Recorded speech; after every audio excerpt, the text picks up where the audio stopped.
Oke, selamat pagi, selamat hari Sabtu Sobat MI. Kembali lagi bersama saya Rizky dalam program Mark Plus Goes to Campus episode 125. Nah, hari ini saya akan menemani Sobat MI selama 90 menit ke depan.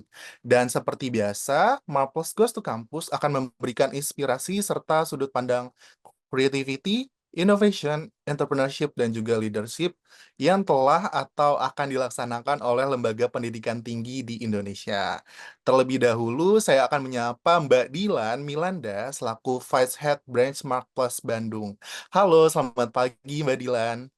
Halo, selamat pagi Mas Rizky. Selamat pagi juga teman-teman Oke, Sobat MI semua. baik. Selamat pagi juga Sobat MI sekalian. Nah, nanti kita akan berbincang kembali Mbak Dilan. Oke, standby ya. Lalu saya juga akan menyapa terlebih dahulu dua narasumber yang sudah hadir bersama kita pada hari ini. Yang pertama yaitu Prof. Tarsisius Kristayadi, PhD, sebagai Wakil Rektor Bidang Akademik dan Kemahasiswaan dari ITENAS. Halo, selamat pagi Prof. Pagi. Kristiyadi. Selamat pagi Pagi, sehat Pak, selalu ya Prof. teman-teman. Ya, Mas. Pagi. Oke, Prof, nanti kita akan berbincang kembali ya di sesinya Baik, standby ya. dan oke, baik. Selanjutnya kita akan menyapa kembali Bapak Insinyur Yudi Samyudia PhD selaku Rektor Universitas Pembangunan Jaya. Halo, selamat pagi Pak Yudi. Selamat pagi, Pak Rizky, Abang. Selamat Ya, pagi. Sehat ya, Pak? Alhamdulillah sehat juga. Alhamdulillah. Oke, nanti kita berbincang lagi Pak Yudi, tetap standby di Zoom-nya. Baik, Oke, dan tidak lupa juga aku menyapa Kak Yesi Natasha selaku founder Yori Eatery dan juga alumni DSC tahun 2022. Halo, selamat pagi Kak Yesi. Halo, selamat pagi Kak. Selamat pagi. Ini ada di Surabaya atau di mana nih lokasinya? Oh, kebetulan lagi di luar kota ini. Oh, lagi di luar kota. Iya, Oke, semangat terus ya Kak. makasih. Oke, nanti kita berbincang kembali, Kak Yesi. Oke, standby. Dan Sobat MI, selanjutnya, mari kita saksikan highlight dari MGTC episode sebelumnya. Riset membuktikan bahwa kemampuan problem solving, kemampuan bekerja dengan orang lain, bahkan kemampuan kesadaran terhadap diri pribadi itu lebih efektif ketika diajarkan tidak hanya lewat lecturing, pengajaran penyampaian sebagaimana seminar dan sebagainya, tetapi akan lebih efektif ketika menggunakan pendekatan case study. Merek itu sebenarnya kan kekayaan intelektual yang banyak cabangannya atau turunannya. Jadi mungkin kalau di universitas lebih cenderung yang dilindungi adalah patennya gitu ya. Tapi pun juga tidak menutup kemungkinan ketika ada ideasi baru, bahkan brandnya atau namanya pun juga bisa dilindungi. Nah juga pembelajaran dengan minat gitu ya, berbasis minat. Nah ini juga sangat penting sekali supaya mahasiswa itu bisa fokus, kemudian juga mahasiswa bisa mempersiapkan ke depannya mereka ini arahnya mau seperti apa.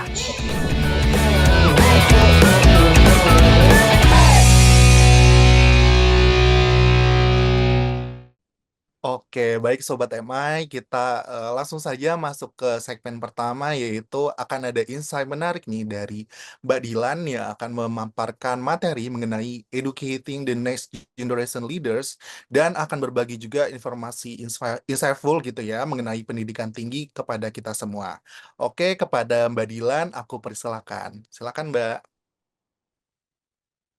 Baik, selamat pagi Sobat MI. Saya ucapkan juga sebelumnya selamat pagi kepada narasumber kita yang luar biasa hebat di pagi hari ini. Yang pertama kepada Bapak Prof. Tarsisius Kristiyadi, STMT PhD, selaku Wakil Rektor Bidang Akademik dan Kemahasiswaan Institut Teknologi Nasional Bandung. Selamat pagi Pak. Kemudian kepada Bapak Insinyur Yudi Samyudia, PhD, selaku Rektor Universitas Pembangunan Jaya. Selamat pagi juga Pak. Dan yang terakhir ada Kak Yesi Natasha nih dari founder Yori Eatery selaku alumni juga dari DSC atau Diploma Success Challenge 2022. Pada kesempatan ini saya akan sharing terkait sebuah topik yang kiranya memang akan membantu kita untuk bisa mengedukasi para next generation leader. Mungkin kita bisa masuk ke slide yang kedua langsung. Nah, mengapa topik ini menarik untuk dibahas kira-kira Sobat MI? Karena kita melihat dengan semakin dinamisnya dunia bisnis, maka proses learning and development dalam suatu organisasi atau dunia profesional pun turut mengalami pergeseran nih, adanya perubahan dalam dunia L&D. Hal ini pun bisa kita lihat dari 3 pendapat yang dikemukakan oleh para figur di dunia profesional. Seperti yang dikemukakan oleh Pedi, saat ini learning and development sudah mulai berkembang, tidak hanya sebatas di classroom, namun sudah lebih banyak pada conversation. Nah, yang berikutnya adalah dari seorang perempuan nih, Samantha Hammock, berpendapat bahwa adanya virtual approach itu memberikan flexibility dan juga daya tariknya sendiri, sehingga para learner itu bisa belajar dengan cara yang berbeda dari sebelumnya. Nah, yang terakhir ada dari pendapat Nick Van Dam, yang mengatakan bahwa beliau ini mengatakan saat ini ada kesempatan yang cukup besar untuk merubah tempat kerja itu menjadi tempat belajar. Kita dihadapkan dengan situasi yang sangat dinamis, di mana persaingan di dunia profesional juga semakin ketat dan menantang, sehingga kita terus harus mau belajar, juga melakukan upskilling dan reskilling untuk tetap relevan di dunia profesional. Bahkan kita harus bisa mampu bertahan untuk bisa memenangkan persaingan pasar juga. Nah, kita lihat dari 3 pendapat para figur ini, kita juga bisa menyimpulkan ke depannya proses learning and development itu memiliki 4 karakteristik. Yang pertama adalah learning is personalized, di mana learning harus bisa menyesuaikan dengan kebutuhan para learnernya. Bisa diakses, kemudian bisa disesuaikan juga dengan pace-nya para learner itu sendiri. Kemudian medianya juga disesuaikan dengan preferensi learner baik secara online maupun offline. Yang kedua adalah learning is contextualized, di mana ini sangat penting juga agar para learner mendapatkan value pembelajaran yang optimal, sehingga para learner mempunyai kesempatan untuk mempraktekkan knowledge, skill, dan attitude mereka yang relevan dengan keseharian mereka saat proses pembelajaran. Yang ketiga, kita melihat ada learning is socialized. Bukan hanya satu arah dari fasilitator ataupun trainer kepada learner tersebut, tetapi lebih ke arah kolaborasi di antara keduanya. Dan juga adanya discussion dan class activity, sehingga proses know why and know what atau know how-nya itu dilakukan dalam konteks yang lebih socialized. Nah, dari yang terakhir adalah learning is track, di mana kita juga bisa melihat progresnya dan kita pun bisa tahu saat itu kira-kira kita sedang berada di fase yang mana dan apa yang harus kita lakukan untuk next action-nya. Action plan-nya ke depan itu seperti apa. Next. Nah, untuk yang berikutnya adalah slide yang berikutnya kita akan melihat bagaimana untuk detailing-nya nih. Bagaimana kita harus bisa membuat program yang lebih personalized. Setidaknya kita bisa melakukan mapping terlebih dahulu Sobat MI, sehingga kita bisa mengetahui para learner kita ini sedang berada di fase yang mana. Apakah itu educational life, apakah itu professional life, atau entrepreneurial life. Karena tentu di masing-masing fase tersebut ada anxiety dan desire tersendiri. Ketika mahasiswa atau misalnya ketika kita sedang berada di fase educational life, rasanya tuh kita sudah pasti ingin menjadi yang terbaik, pelajar atau mahasiswa yang berprestasi, ingin memiliki kemampuan soft skill yang baik, ingin memiliki kemampuan berorganisasi, kemudian ingin juga bergaul dengan banyak teman. Dan juga selain itu kita ingin juga ketika kita lulus nanti, kita bisa bekerja di perusahaan yang terkenal dan juga lain sebagainya yang kita inginkan. Nah, ini tuh sebetulnya anxiety dan desire yang mana bisa kita capture dan buatkan program untuk menjawab kebutuhan mereka. Kita bisa menawarkan program Student Success Skills Training, kemudian program ini juga bisa menunjang para learner kita untuk meningkatkan kemampuan soft skill mereka. Sehingga ketika lulus, mereka sudah bisa menjadi pribadi yang matang dan juga bisa bergabung ke dunia profesional. Begitu pula dengan 2 fase berikutnya, yaitu profesional dan entrepreneurial life. Ketika kita harus bisa memahami dulu anxiety-nya apa, desire-nya seperti apa, sehingga kita bisa menyusun program yang sesuai dan tepat sasaran, sehingga itu bisa mereka lalui untuk bisa memasuki fase-fase berikutnya. Next. Nah, yang berikutnya adalah kemudian kita akan membahas mengenai mengapa learning itu harus contextualize. Ada 4 tahap nih Sobat MI. Yang pertama, eksplorasi untuk menciptakan learning attraction. Ini bisa dilakukan melalui self-assessment. Kemudian selain itu ada juga case study reading, ada juga self-exercise. Sehingga dengan ketertarikan para learner tersebut, kita bisa mencari tahu lebih lanjut apa yang mereka pelajari. Yang kedua adalah melakukan encouragement untuk memfasilitasi learning curiosity-nya mereka. Ada kalanya nih para learner ini memiliki beberapa pertanyaan dan rasa ingin tahunya cukup tinggi terkait apa yang sedang dipelajari. Oleh karena itu, memang penting bagi kita untuk bisa memfasilitasi hal tersebut melalui discussion forum misalnya. Kemudian ada in-class enhancement ataupun role play dan juga simulation. Yang ketiga ini ada yang namanya kita harus bisa mendorong para learner untuk bisa mengeksekusi program pembelajaran yang sudah mereka ikuti. Kemudian kita harus bisa meningkatkan learning commitment mereka dengan cara coaching and mentoring, kemudian kita memberikan mereka field assignment secara berkala, ataupun kita melakukan observation oleh user-user terkait. Nah, yang terakhir, bagaimana kita bisa menciptakan engagement kepada para learner untuk menumbuhkan learning affinity, sehingga mereka mau untuk terus belajar dan juga melakukan upskilling dan reskilling ketika mereka bisa melalui komunitas, kemudian bisa juga melalui sertifikasi kompetensi, ataupun lewat final assessment secara berkala. Next. Kemudian yang berikutnya adalah kita melihat terkait learning is socialized. Ketika membuat suatu program, jangan terfokus pada attention dan juga retention dari proses pembelajarannya. Melainkan kita harus juga fokus pada bagaimana kita bisa mendorong para learner untuk melakukan reproduction agar mereka bisa terus mau berlatih dan mengaplikasikan skills yang sudah dipelajari nantinya. Kemudian diberikan feedback oleh learner yang lain sehingga bisa terjadi peer-to-peer learning kayak gitu. Selanjutnya adalah menciptakan motivation, baik itu melalui reward ataupun reinforcement, agar perilaku atau skills yang sudah dipelajari bisa diaplikasikan secara konsisten dalam konteks pekerjaan dan juga kesehariannya para learner. Next. Nah, yang berikutnya adalah kita lihat selanjutnya ada learning is track. Kita bisa melihat nih, Pak Sobat MI, setiap institusi maupun instansi dan digital platform pasti memberikan keterampilan untuk mengembangkan the next generation leaders. Namun tentu memiliki advantage dan juga challenge-nya masing-masing. Hal tersebut memang yang pasti menjadi tantangan saat ini baik itu untuk kita maupun untuk para learner, bagaimana kita bisa menyesuaikan dengan organisasi ataupun institusi kita. Namun ya pada dasarnya kita ingin melihat sejauh mana proses pembelajaran itu berlangsung, sejauh mana gap yang ada, kemudian apa yang bisa kita lakukan untuk improve-nya ke depan. Next. Nah, setelah kita mempelajari apa yang menjadi karakteristik pembelajaran, berikutnya kita tetap harus memahami capabilities yang harus dimiliki oleh para next generation leader. Bagaimana bisa mereka tetap relevan, ke depannya kita tidak bisa hanya fokus pada capabilities, productivity improvement, professionalism, dan manajemen yang di bawah warna biru. Kita harus juga menggabungkan productivity itu dengan creativity, bukan hanya sekedar produktif, tapi kita juga harus memiliki jiwa kreatif.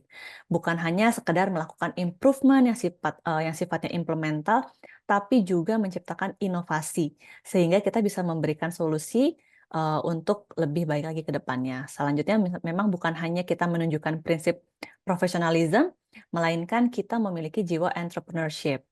Yang berikutnya bukan hanya melakukan hal-hal yang sifatnya manajerial, tapi kita juga perlu menunjukkan sisi leadership kita. Next. Nah, creativity ini bisa kita lakukan dengan dua cara berpikir, yaitu ada dari sisi divergent dan juga convergent. Kita bisa melihat suatu fenomena yang terjadi, kemudian fenomena tersebut kita analisis kira-kira apa yang bisa ditingkatkan dari apa yang sudah kita lakukan saat ini. Atau memang mungkin dari ada hal-hal yang harus kita tambahkan yang sebelumnya memang belum ada untuk bisa menjawab fenomena yang sedang terjadi saat ini.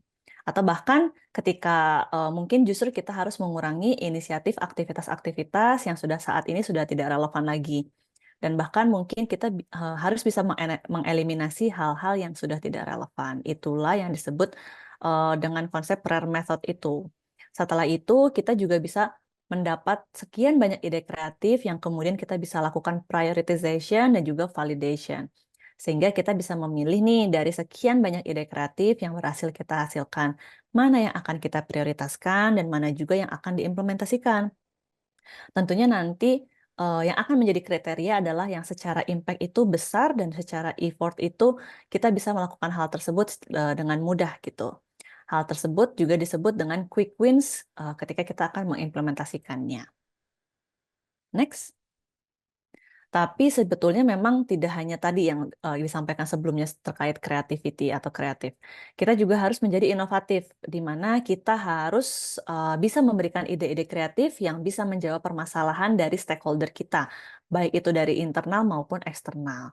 Nah, inovatif ini bisa diukur dari 3 kriteria, yaitu desirable, visible, dan viable.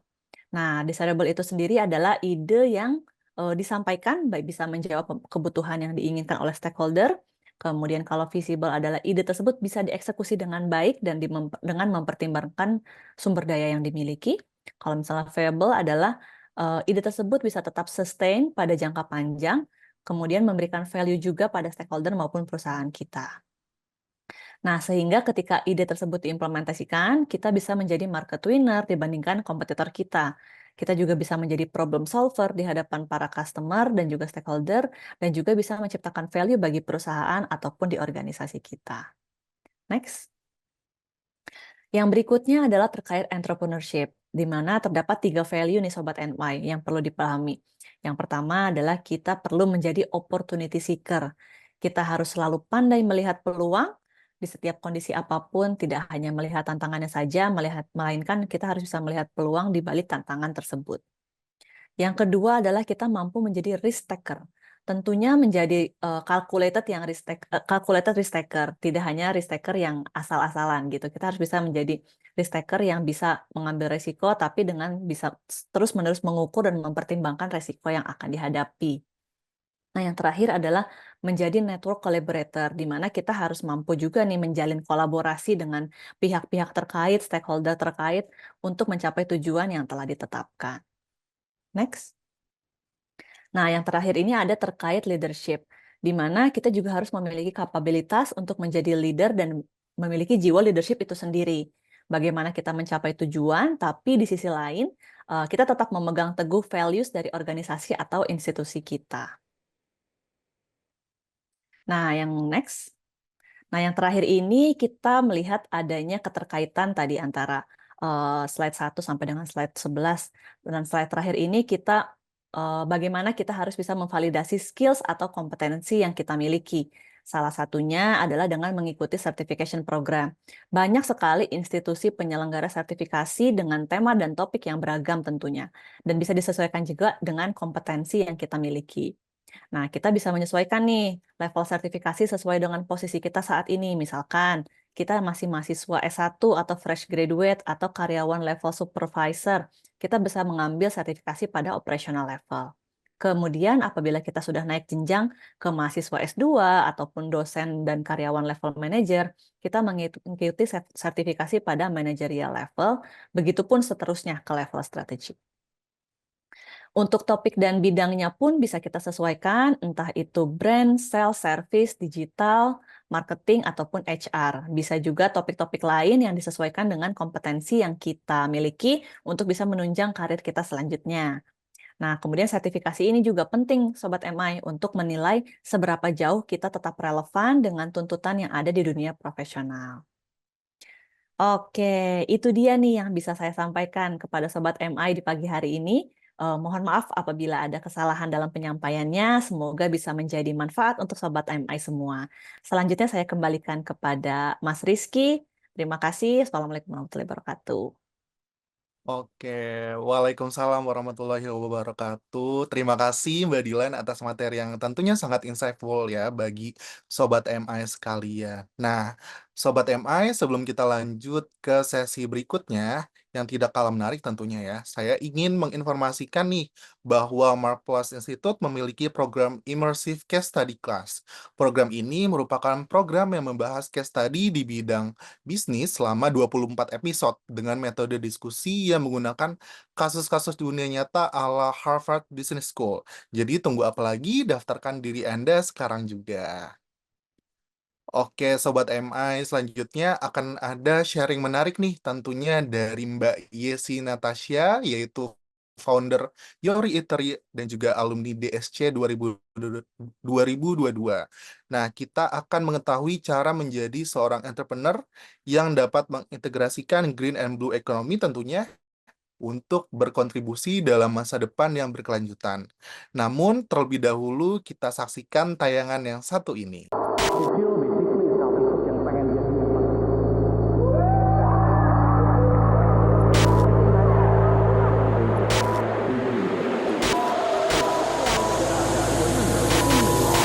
Pemenang dari Diploma Excellence Season 14 ini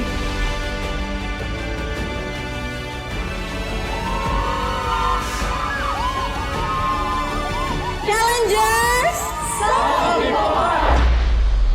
bagaimana mereka harus berjalan sendiri membawa sebuah pesan yang menjadi tujuan ketika mereka memulai, yang menjadi purpose awal yang mereka jaga hingga sampai di tujuan. Entrepreneurship is a lonely journey.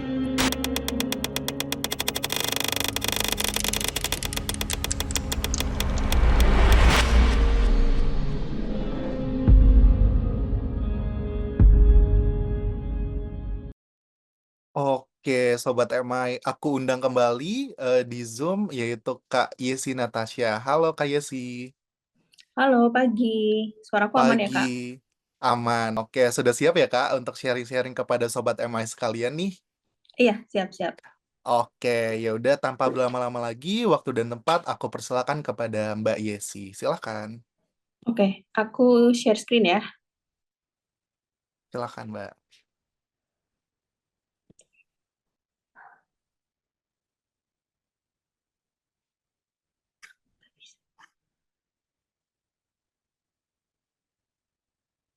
Oke.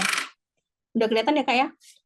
Oke, sudah terlihat. Silakan. Oke, selamat pagi semuanya. Terima kasih untuk Markless dan juga Diploma Success Challenge. Hari ini aku bisa sharing bareng teman-teman ITENAS dan Universitas Bangunan Jaya, plus juga tadi ada kakak dari Markless, salam kenal. Hari ini aku mewakili alumni DSC dan aku ada di tahun 2022 dengan brand Yori. Hari ini lebih ke sharing tentang ini sesuai yang udah di-share teman-teman. Yang pertama akan lebih ke study case ya, tentang entrepreneurship, gimana building bisnis, kemudian akan nyambung ke marketingnya gimana, dan yang paling penting adalah dalam bisnis nggak cuma ngebangunnya aja, tapi gimana operational excellence-nya plus blue dan green economy dalam penerapannya gitu. Lalu yang terakhir aku akan share dikit tentang Yori di DSC Ecosystem supaya teman-teman yang ada di sini juga jadi makin tahu kenapa sih harus ikutan DSC tahun ini. Aku kenalan dulu, aku Yesi Natasha, teman-teman bisa panggil aku Eci. Dalam hari ini aku adalah founder dari Yori Eatery, sebuah brand healthy food and beverage business yang ikut DSC tahun 2022 dan akan aku ceritain sedikit-sedikit di sini termasuk dengan poinnya. Aku akan langsung scroll aja. Nah, kalau misalnya kita bahas ya, di hari ini, banyak teman-teman yang aku pengen banget jadi entrepreneur, pengen banget punya bisnis, pengen banget dapat penghasilan, dan biasanya itu kalau teman-teman yang usia mahasiswa-mahasiswi, pengennya itu kalau misalnya punya bisnis, otomatis nggak kerja kantoran. Jadi lebih vibe-nya tuh lebih kayak ngerasa lebih excited dan enak gitu. Nah, sedangkan pertanyaannya adalah, apakah kita yang kepengen jadi entrepreneur sudah punya mindset gimana sih ngejalanin bisnis dengan oke? Karena tanpa adanya mindset yang pas, itu juga akan berpengaruh atau berdampak, mostly berdampak negatif untuk ketika kita ngembangin bisnis.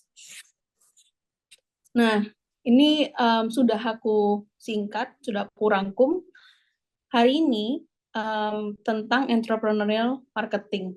Nah, tapi sebelum kita ngebahas marketingnya, penting untuk diketahui bahwa mindset sebelum kita menjalankan marketing itu sudah harus bisa kita sudah bisa kita masukkan ke jalur yang tepat gitu. Mindset entrepreneur atau pebisnis yang pertama adalah pasti kita tuh akan sedikit banyak melihat, wah ada kesempatan nih, ada opportunity. Ketika ada opportunity, di situ kita bisa masuk untuk, kalau misalnya aku bikin bisnis tentang ini, bisa jadi aku akan mendapatkan keuntungan yang oke. Lalu yang kedua, nggak cuman opportunity aja, tapi harus berpikir inovatif. Dan nggak cuma inovatif, makanya di sini aku tulis di poin yang kedua adalah innovative value creation. Jadi nggak cuma sekedar berinovasi, tapi inovasi kita itu harus mempunyai nilai atau value. Terus yang ketiga, 4, resource leveraging dan personal networking. Ketika kita mulai memikirkan kita punya kesempatan untuk menjual, katakanlah ya, bisnis makanan sehat. Nah, yang perlu kita pikirkan adalah apakah kita punya akses ke resource-nya. Contoh, kalau Yori Eatery produknya adalah banana bread atau roti pisang, di situ mulai dipikirin, aku punya akses nggak ya ke orang yang jualan pisang? Sebelum kita berpikiran bahwa, oh aku bisa beli di perkebunannya langsung nih. Nah, untuk awal-awal bisnis, pasti kan dipikirin adalah, aku gimana caranya bisa nemuin pisang di supplier gitu. Lalu personal networking. Kenapa personal networking ini ada di entrepreneurial mindset? Karena tanpa kita punya jaringan yang oke atau pas, itu juga akan sulit untuk kita bisa ngembangin bisnis apalagi di masa-masa sekarang. Yang terakhir adalah keinginan untuk bisa mengambil resiko. Namanya bisnis, kita nggak bisa cuma ngomongin tentang rugi doang. Ada profit dan loss. Nah, itu harus disiapkan. Nah, selanjutnya, untuk ngomongin marketing mix, di sini kita sudah nggak cuma 4P doang, tapi sudah mulai masuk ke 7P. Kalau dulu ada product, price, promotion, place, sekarang ketambahan people, packaging, sama proses. Ini nanti teman-teman bisa browsing, karena waktunya nggak akan cukup kalau harus jelasin satu-satu. Aku akan next. Nah, di sini itu ada 3 warna. Ada merah, hijau, dan biru. Warna ini itu menggambarkan masing-masing adalah hubungan antara bisnis dan ekonomi. Langsung aja, kalau zaman dulu, red economy, itu tuh kita pasti sudah tahu bisnis yang masuk kategori red economy bisnis. Destruktif, terus individualis, kemudian cuman berpatokan pada target, gimana caranya mendapatkan keuntungan sebesar-besarnya atau kekayaan, dan ketergantungan terhadap bahan baku yang dia aman nggak ya, dia ngerusak lingkungan atau nggak ya, itu nggak dipikirin. Kemudian ketika tahun 1970-an, mulai masuk ke, kita nggak bisa nih ngejalanin bisnis dengan mindset red economy. Tapi Indonesia mulai masuk ke green economy, yaitu udah nggak individualis, udah mulai berpikir kolektif, kita harus kerjasama, kolaborasi. Terus kita nggak bisa cuek aja, kalau misalnya bahan baku yang kita pakai ini tuh ntar kalau suatu saat habis gimana kayak gitu, itu udah mulai berjalan sejak 1970-an. Lalu sekarang itu masuk ke blue economy. Nah, blue economy ini tuh kalau teman-teman lihat dari merah, hijau ke biru, makin lama makin ini adalah diperbarui. Kalau blue economy, kita mulai berpikir bisnis as an ecosystem. Kita nggak bisa berdiri sendiri, tapi selain berkolaborasi, ekosistem adalah sesuatu yang lebih kuat lagi daripada kita cuman berkolaborasi. Aku akan next. Ini adalah green economy. Nanti teman-teman bisa browsing. Ini adalah penjelasan yang mudah dipahami tentang green dan blue economy. Kalau ini adalah perbedaannya. Nah, kita akan lihat aja di antara green sama blue economy, kalau yang paling potensial buat ngelaku ini adalah otomatis lokal dan pebisnis. Di sini adalah tugas kita atau tugas teman-teman nantinya yang ketika pengen jadi entrepreneur. Nah, aku akan mulai sharing sedikit tentang penerapannya dalam bisnis. Tadi aku sempat cerita bahwa Yori adalah produsen healthy snacks yang berbahan baku nabati dan bebas gluten. Produk utama kita ada di slide ini, yaitu banana bread atau roti pisang dan juga varian selai. Nah, di tahun 2023, lebih dari 35.000 pieces itu sold, gabungan antara banana bread dan selai. harga satu banana bread nanti akan ada di slide selanjutnya dan juga termasuk harga dari selai. Tapi yang perlu kita ketahui adalah ketika kita menjalankan bisnis, kayak tadi aku bilang ada entrepreneurial mindset, kenapa sih harus bikin healthy snacks bisnis yang sudah kelihatan jelas, healthy snacks bisnis itu lebih complicated daripada kita cuma bikin dessert biasa. Nah, ini adalah background di balik kenapa Yori itu berdiri di tahun 2021.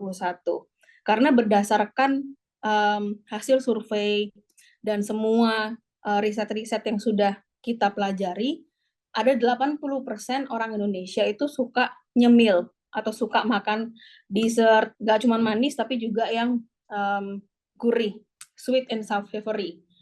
Nah, dari 80% itu usia tertinggi adalah 30-35.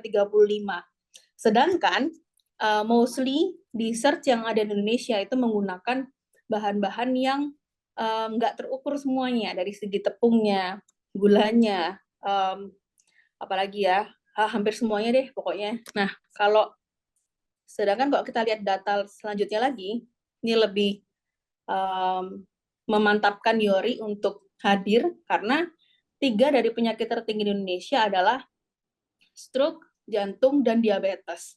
Di mana di sebelah kanan ini sudah aku sertakan juga apa aja sih makanan yang bisa memicu 3 penyakit ini. Nah, solusinya adalah kita nggak bisa minta orang Indonesia untuk berhenti nyemil, karena itu sudah habit.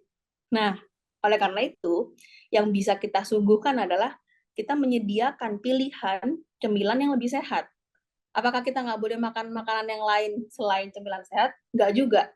Tetap nggak masalah makan makanan yang lain, tapi ketika kita bisa menyeimbangkan dengan pilihan snacks yang lebih sehat, maka itu bisa lebih ideal.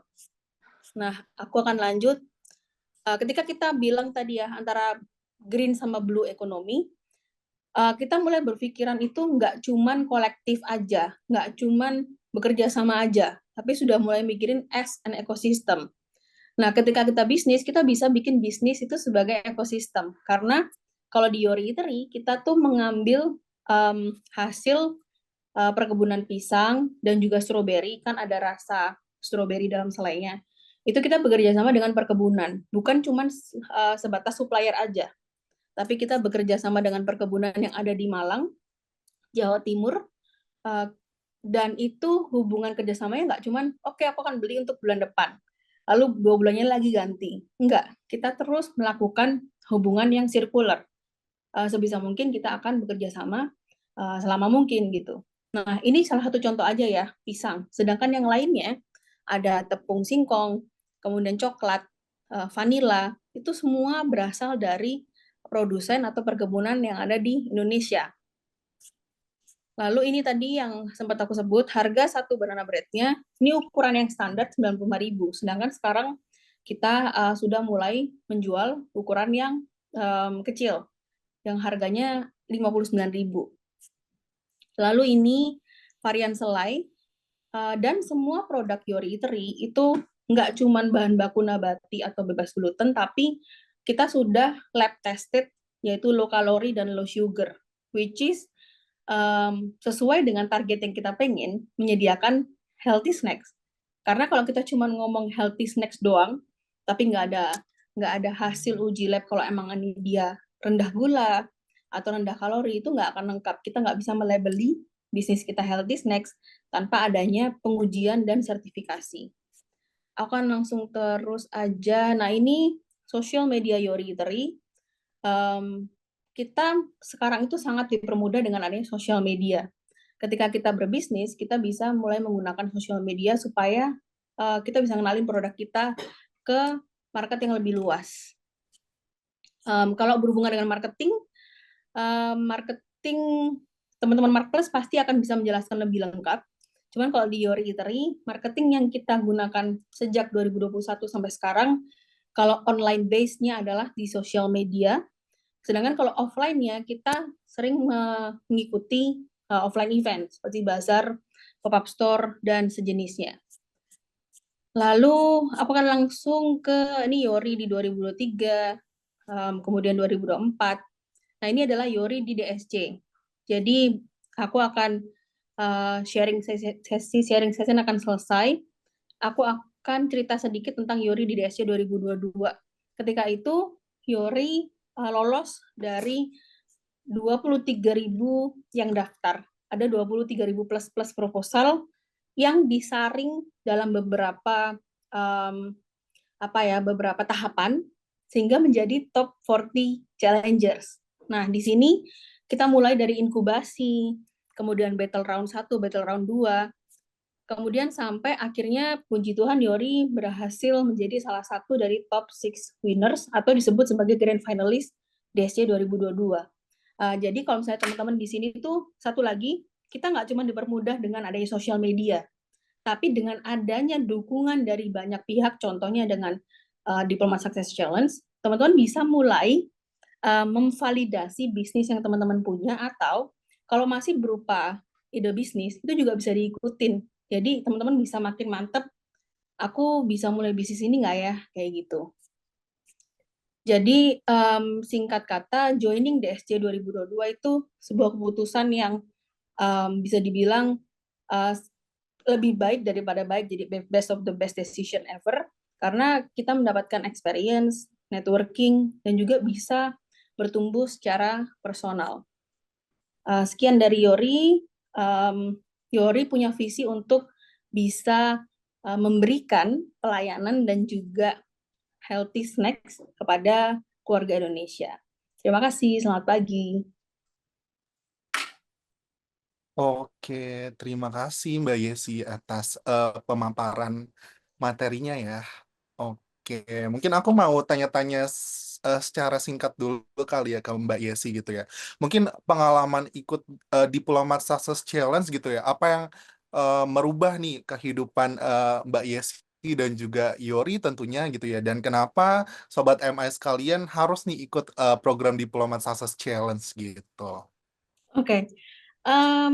Tadi aku udah sempat share kalau misalnya ketika Yori ikutan Diplomat Success Challenge, kita nggak cuman kita menang terus kemudian dapetin dana hibah yang bisa kita pergunakan untuk eskalasi bisnis, tapi kita juga dapetin 3 hal lainnya, yaitu pengalaman, kemudian networking, yang ketiga adalah kita bisa bertumbuh secara personal. Jadi buat teman-teman nggak ada salahnya untuk coba, karena semua pendaftaran itu kan gratis.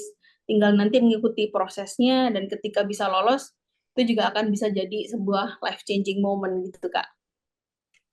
Betul, kata kuncinya life-changing moment ya, karena Betul.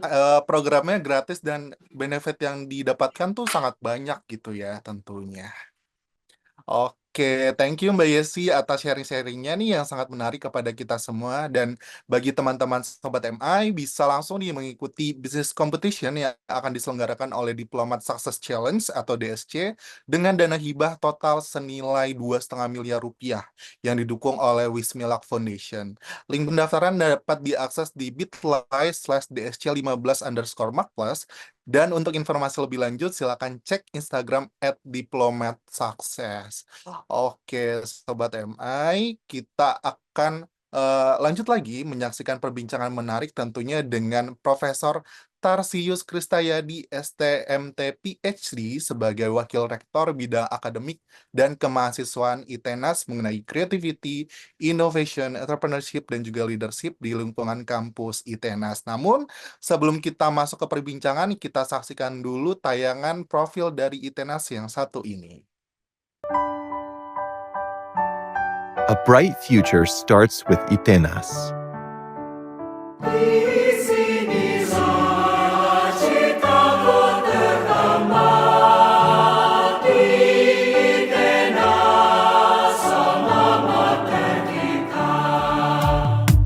Institut Teknologi Nasional Bandung. In short, ITENAS Bandung is an educational institution located in the heart of Indonesia.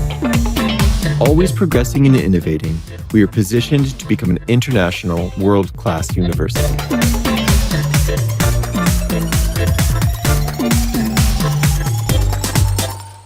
ITENAS Bandung was established by the Dayang Sumbi Foundation in 1972. The founders were Mr. Mansur Wiratmaja, Mr. Darmawan, and Mrs. Suciati Bunarto.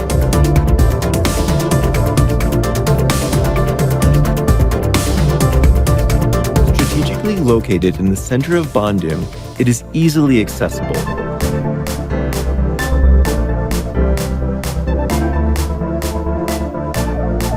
ITENAS is a higher education institution focused on science, technology, and design. We are increasingly developing into a leading university with achievements at the national and international level. ITENAS Bandung consists of 17 study programs from 3 faculties, namely the Faculty of Industrial Technology, the Faculty of Civil Engineering and Planning, and lastly, the Faculty of Architecture and Design.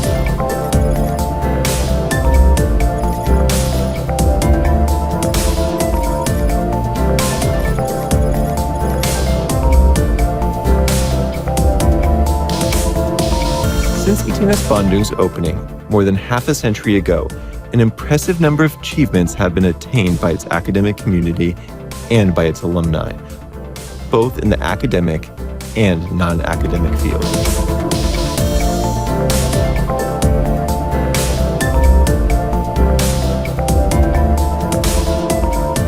Among them is an increasing number of lecturers who have doctoral degrees, both graduates from domestic and foreign universities.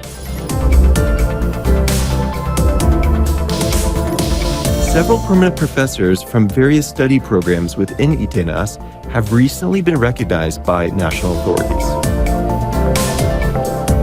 In addition, our lecturers are actively conducting research and obtaining prestigious grants.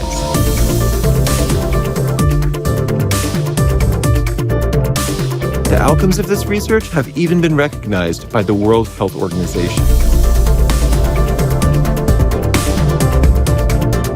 The development of these activities encourages increased international cooperation.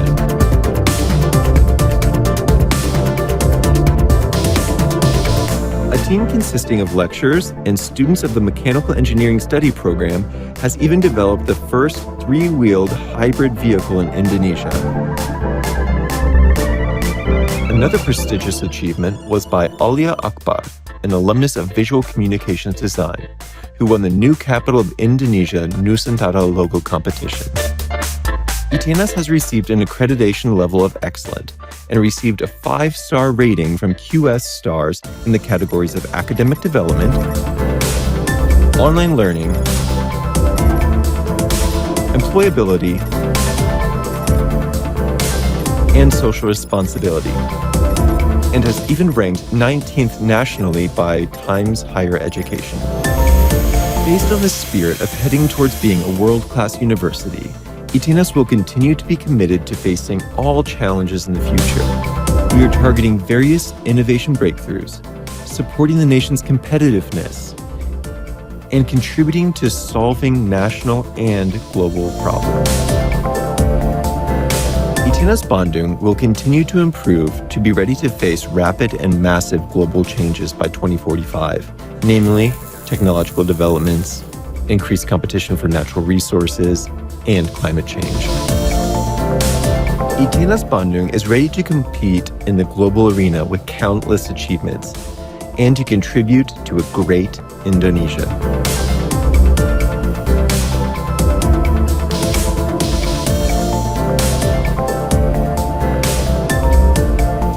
ITENAS, exploring potential, fostering achievement.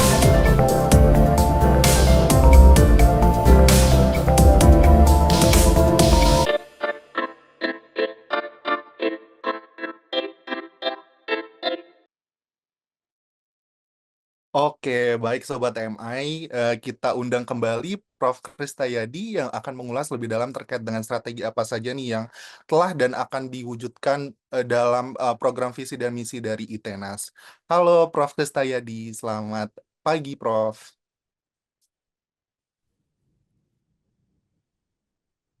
Selamat pagi, Mas. Selamat Ini pagi maaf, Prof. ini koneksi saya agak berdebat ya. Maaf. Selamat Ya, pagi. oke. Pagi sudah Ya, oke sih, sudah aman Prof gitu. Nah, nanti ya. juga kita akan dibantu Mbak Dilan sebagai moderator kita gitu. Mungkin aku persilakan dulu kepada Prof. Kristayadi untuk sharing sessionnya nih dari ITENAS gitu. Kepada Prof. Kristayadi saya persilakan. Baik, terima kasih Mas Rizky dan Mbak Dilan. Mungkin perkenalan dulu ya. Jadi saya dari ITENAS Bandung. Jadi mungkin sesuai dengan apa yang ditayangkan tadi, profil ITENAS, kami kebanyakan gitu ya, artinya dari sekian prodi yang kami asuh itu ada 17, hampir semuanya teknik ya, hampir semuanya teknik, dan ada S1 dan E2. Jadi ada teknik dan desain gitu ya. Nah, oleh karena itu nanti sedikit sharing saya juga bagaimana membentuk jiwa entrepreneur pada mahasiswa terutama ya, terutama mahasiswa, dan apa-apa yang sudah dan sedang kami lakukan untuk mahasiswa kami di ITENAS ini bagaimana membentuk jiwa entrepreneur tadi. Mungkin langsung ke ini ya, langsung ke Mbak, apa itu? Nah ini ya. Jadi sesuai dengan tujuan kami atau sesuai dengan cita-cita kami, yaitu namanya perguruan tinggi ya. Namanya perguruan tinggi itu adalah nanti menghasilkan lulusan, gitu ya. Tetapi lulusan yang bagaimana, gitu ya? Lulusan bagaimana? Jadi di sini saya menulis mengenai menjadi sarjana itu pasti, ya. Tetapi menjadi sarjana sukses itu adalah sebuah pilihan.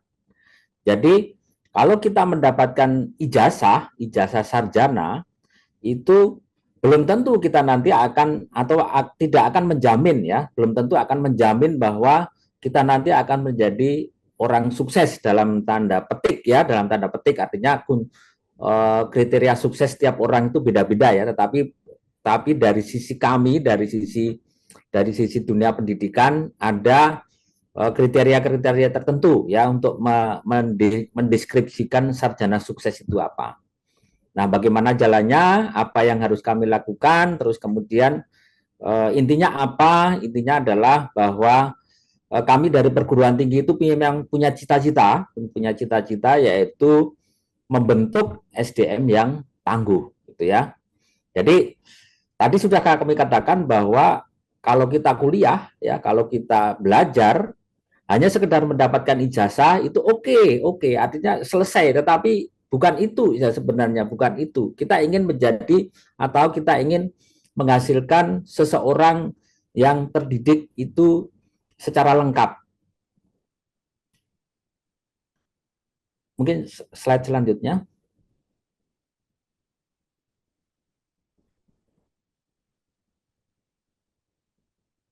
Next slide.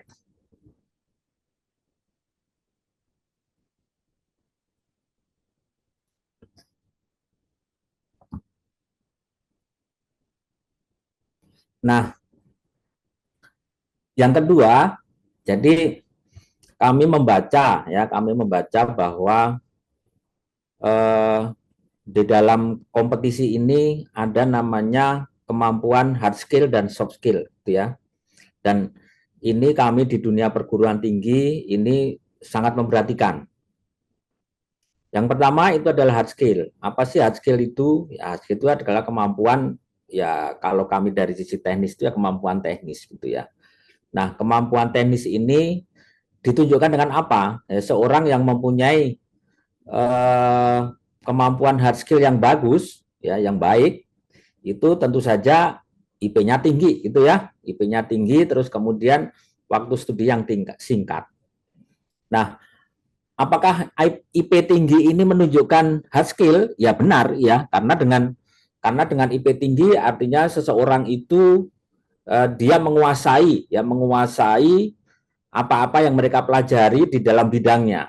Ya, misalkan kalau tadi ada di teknik sipil misalkan, dia paham betul mengenai dunia teknik sipil.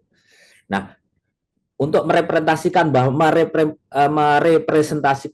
dia paham tentang dunia teknik sipil, ya dia belajar mengenai apa-apa yang ada di teknik sipil, sehingga representasinya adalah indeks prestasinya tinggi, nilainya bagus-bagus ya, karena dia rajin belajar, ujian bagus, rajin mengerjakan tugas. Nah, kemudian dampak itu juga itu adalah waktunya singkat, waktu studinya singkat. Nah, jadi dengan ini ya, dengan bahwa dia paham dengan apa yang menjadi bidang keahliannya, yang ditunjukkan dengan dua hal ini, maka kita bisa katakan bahwa si seseorang ini atau si sarjana ini atau si mahasiswa ini punya hard skill yang bagus. Kemudian hard skill yang bagus juga nanti juga ditambahkan lagi dengan kemampuan-kemampuan tambahan yang lain, ya, seperti kemampuan-kemampuan yang tadi sempat disinggung juga masalah sertifikasi, gitu ya, sertifikasi. Nah, kalau di dalam apa ini, di dalam dunia pendidikan ini ada namanya sertifikasi kompetensi, gitu ya, sertifikasi kompetensi. Nah, ini juga namanya mendukung hard skill. Tetapi ada juga kemampuan yang lain yang tidak kalah penting atau bahkan sangat penting, yaitu soft skill. Nah, di sini kami simpulkan atau kami rangkum ke dalam 4 hal, yaitu kemampuan komunikasi, karakteristik seseorang, kemudian kecerdasan sosial, dan kemampuan beradaptasi. Nah,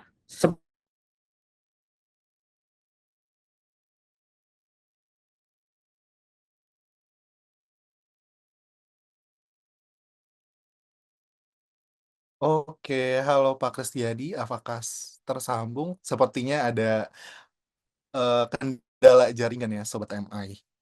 Oke. Nah, mungkin sambil kita eh, menunggu gitu ya dari Prof. Kristiadi, mungkin aku mau sedikit berbincang juga nih kepada Mbak Dilan. Oke. Halo Mbak Dilan, terputus ya apakah... Mas ya, aduh maaf Oh iya, oke, ya, sudah tersambung kembali ya Pak Kristiadi. lagi ya. Ya, oke, aman Saya Pak. ini di Jakarta tapi sinyal. Iya, lagi agak susah ya Pak sinyalnya. Oke, aku Iya. kembalikan lagi ke Pak Krisnayadi mungkin ya Pak untuk melanjutkan gitu pemaparan materi. Silakan Pak.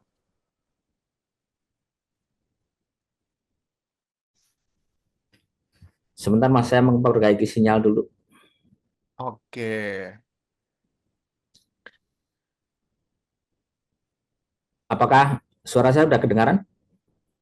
sudah aman Pak suara Ya, ya. dan Oke, videonya. ya. Oke. Saya jadi kembali ke tadi ya, mengenai soft skill dan hard skill tadi gitu ya. Jadi sebenarnya kemampuan soft skill itu ada banyak gitu ya, tetapi kita rangkum menjadi 4 ya, yaitu kemampuan komunikasi. Nah, yang banyak itu adalah di sini karakteristik. Jadi karakteristik seseorang yang nanti akan menjamin tadi ya, menjamin seorang sarjana yang lengkap tadi. Nah, jadi di kami atau di dunia pendidikan ini kedua hal ini kami ramu gitu ya, kami ramu menjadi satu. Nah, bagaimana dengan jiwa wirausahaan atau entrepreneur, itu sebenarnya masuk ke dalam soft skill ini gitu ya, dalam soft skill ini. Memang di perguruan tinggi kami itu banyak sekali program yang mendukung entrepreneur tadi ya. Kami memberikan semacam hibah gitu ya, atau memberikan kepada semacam insentif kepada mahasiswa bagaimana dia meng-create suatu usaha ya. Nah, cita-cita kami memang mereka itu kita didik supaya mereka berwirausaha sesuai dengan bidang masing-masing gitu ya.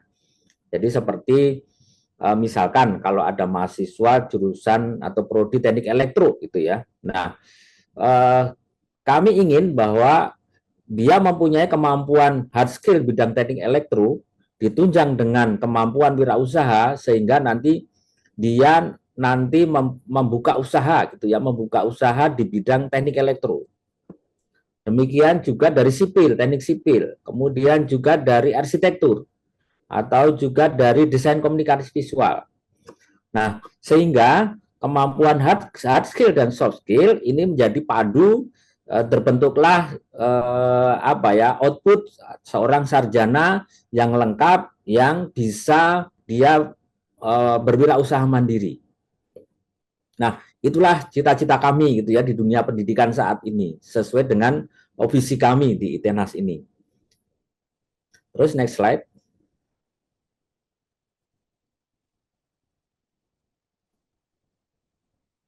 Nah, slide ini atau slide yang ketiga ini adalah mengenai jiwa wirausaha. Jadi memang kalau tadi Mbak Yosi tadi berbicara real gitu ya, dan terjun langsung di dalam prakteknya seperti apa. Namun kami dari perguruan tinggi itu mendeskripsikan entrepreneurship atau jiwa usaha itu dalam arti yang sangat luas gitu ya. Nah, apa sih jiwa wirausaha itu, dan ini juga kami dengung-dengungkan ya kepada mahasiswa itu ya. Jadi kamu sebagai mahasiswa itu ya harus mempunyai paling tidak 8 hal ini ya. Kenapa kok 8 hal ini menjadi acuan? Ya kami selalu memberikan contoh seorang pengusaha yang besar gitu ya. Nah, mereka itu coba kamu lihatlah kehidupan dia sehari-hari seperti apa. Nah, setelah kami perhatikan, setelah kami ini telusuri, ada 8 ini sekurang-kurangnya, yaitu terus belajar dan bertumbuh. Nah, kami mengamati gitu ya, dari sekian ribu mahasiswa di kami itu dan juga lingkungan sekeliling bahwa minat atau sifat terus belajar dan bertumbuh ini ternyata tidak semua mahasiswa, tidak semua orang itu mempunyai karakter seperti ini. Pokoknya kalau sudah bisa ini ya sudah selesai. Nah, itu bukan seperti itu ya. Kalau sudah bisa ini udah stop. Nah, itu bukan jiwa wirausaha namanya. Kemudian tekad yang kuat. Nah, kalau kita pengen atau si mahasiswa atau ya masyarakat itu ingin sukses gitu ya, memang tekad ini menjadi modal ya. Nah, kami mengambil punya banyak contoh bahwa ada memang orang atau mahasiswa karakter yang kuat atau tekad yang kuat itu tidak dimiliki. Yang pertama contohnya misalkan kalau ada semacam event atau kompetisi gitu ya. Begitu melihat persyaratannya itu setumpuk gitu ya, banyak sekali persyaratan, mereka udah malas gitu ya. Banyak orang yang malas mengikuti itu karena apa? Karena dia nggak maulah mengikuti atau memenuhi beberapa persyaratan tadi. Nah, bagaimana dia mau sukses ya? Bagaimana kita mau sukses kalau untuk mengumpulkan persyaratan saja tidak mau? Nah, dibutuhkan tekad. Kemudian yang ketiga, tadi juga sudah disampaikan oleh Mbak Yesi tadi mengenai berani mengambil risiko. Ya memang ini dunia ini penuh risiko gitu ya. Kalau kita tidak bisa mengambil risiko, ya bagaimana kita menjadi orang sukses ya. Jadi jiwa wirausaha ini membuat atau sebagai modal bahwa seseorang itu ingin sukses gitu ya. Nah, berani mengambil risiko ini banyak parameternya ya. Artinya ya risiko jangan asal gitu ya, tidak bisa asal, tetapi risiko yang terukur. Kalau saya mau melakukan seperti ini, kita harus ukur dulu risikonya. Ya. Misalkan apakah nanti akan membutuhkan waktu yang sangat banyak, apakah nanti akan menimbulkan risiko biaya yang tinggi, apakah dari hal-hal yang akan kita putuskan itu kita hitung antara faktor risiko dan keuntungan yang akan kita capai itu sebanding. Nah, kalau gitu sudah dihitung, nah, kita harus berani mengambil risiko itu. Yang keempat itu adalah optimis. Nah, ini yang sering dimiliki oleh generasi sekarang gitu ya. Maksud saya seperti ini. Jadi kami atau bekerja sama dengan suatu lembaga psikologi itu ya pernah survei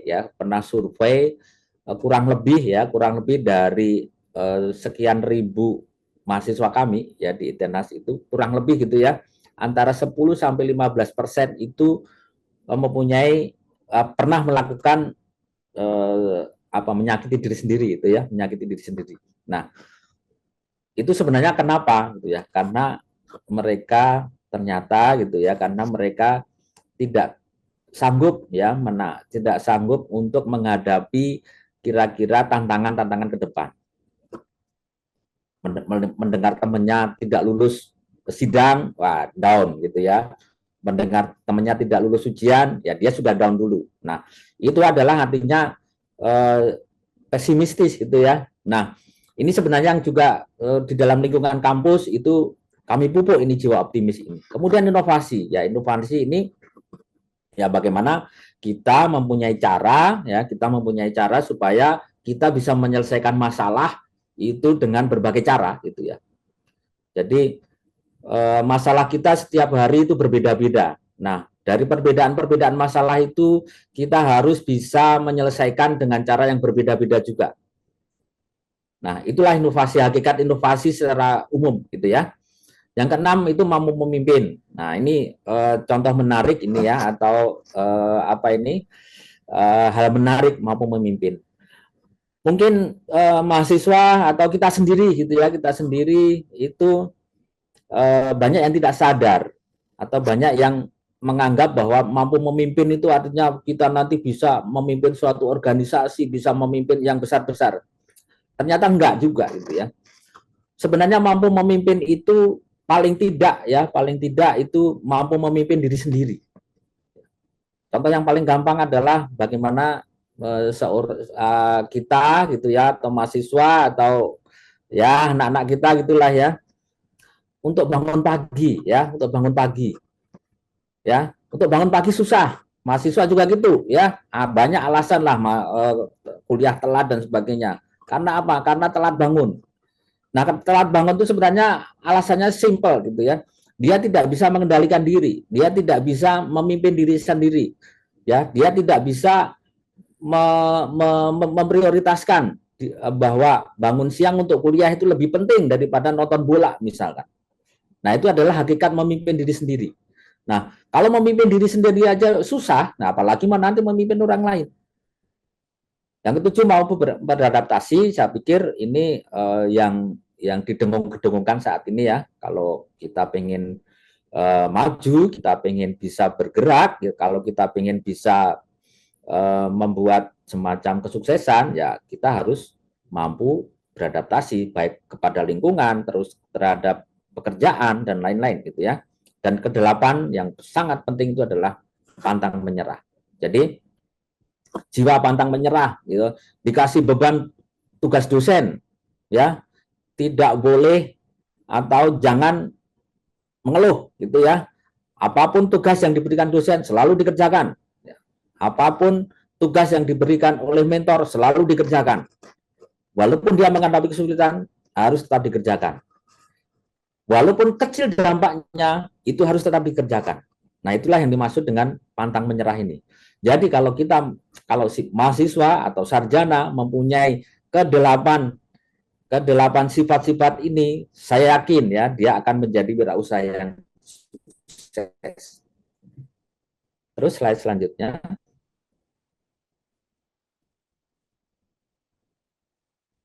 Nah, saya ini slide terakhir ini ya, saya mempunyai ilustrasi yang mungkin Anda sudah kenal gitu ya, mungkin yang rekan-rekan juga sudah kenal.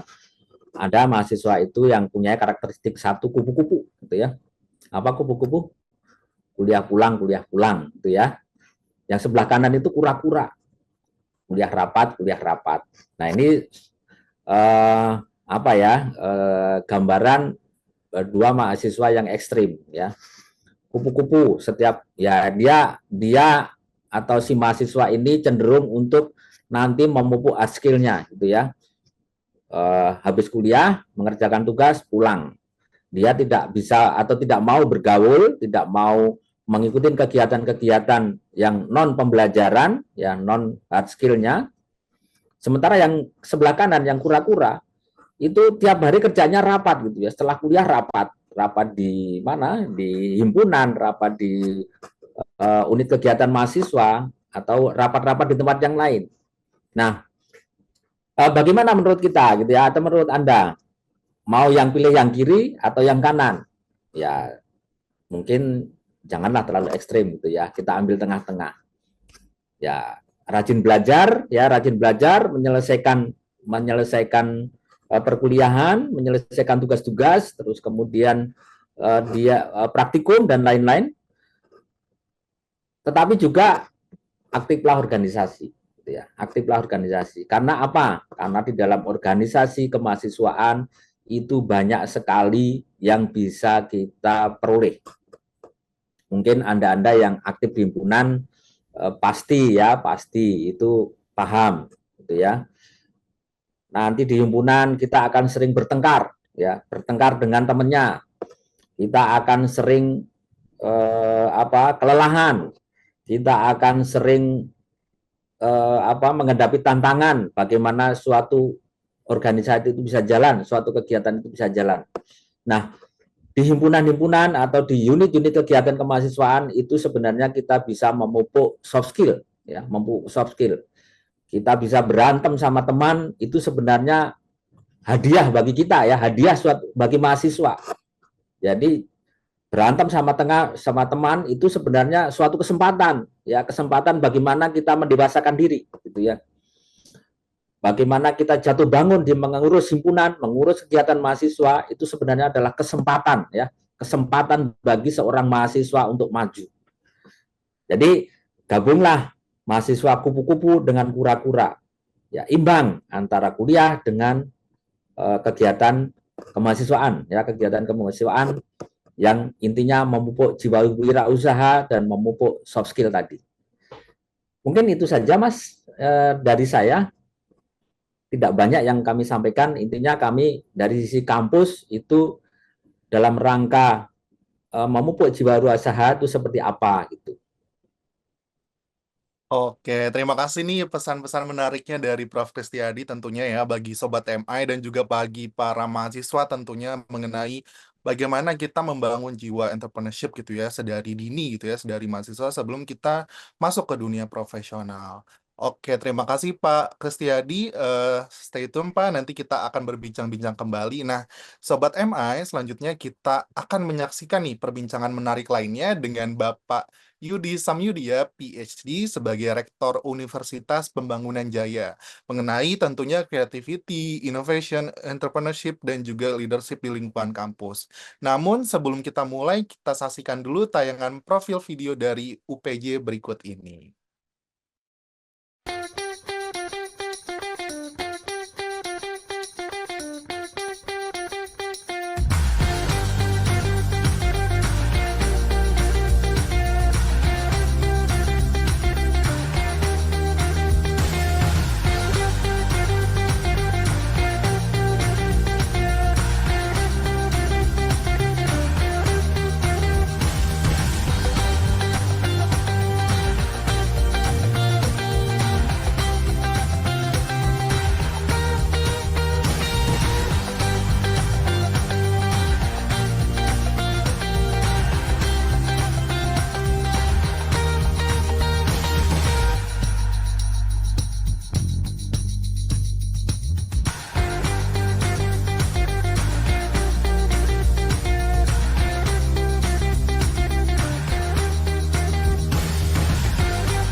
Oke, baik Sobat MI, aku undang kembali Bapak Yudi Samyudia, PhD sebagai Rektor Universitas Pembangunan Jaya.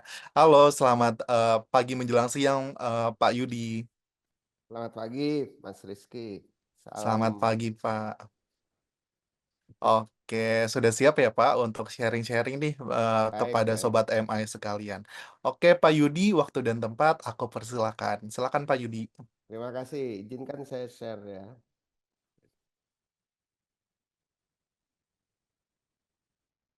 Sudah terlihat?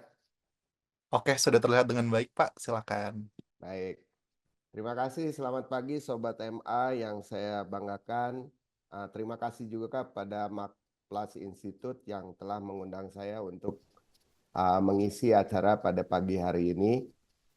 Tentu ini adalah suatu kebanggaan bagi saya untuk bisa sharing ya bagi sobat-sobat MI bagaimana pemikiran yang kami punya di Universitas Pembangunan Jaya tentang bagaimana kita mengembangkan kreativitas, inovasi, entrepreneurship dan leadership di dalam pendidikan tinggi gitu ya. Saya mempunyai background lebih dari 17 tahun sebagai akademik di 4 kontinen, di Amerika Utara, Eropa, Australia, Malaysia, dan tentu di Indonesia. Tentu pengalaman ini yang akan saya coba share dengan sobat-sobat MI, bagaimana kita menatap pendidikan tinggi yang menghasilkan lulusan-lulusan unggul bukan hanya dari sisi administratif sertifikat, tetapi yang paling penting adalah mereka bisa mempunyai kreativitas yang mumpuni sedemikian sehingga bisa menjadi lulusan yang bukan hanya mencari pekerjaan tetapi juga menciptakan lapangan pekerjaan.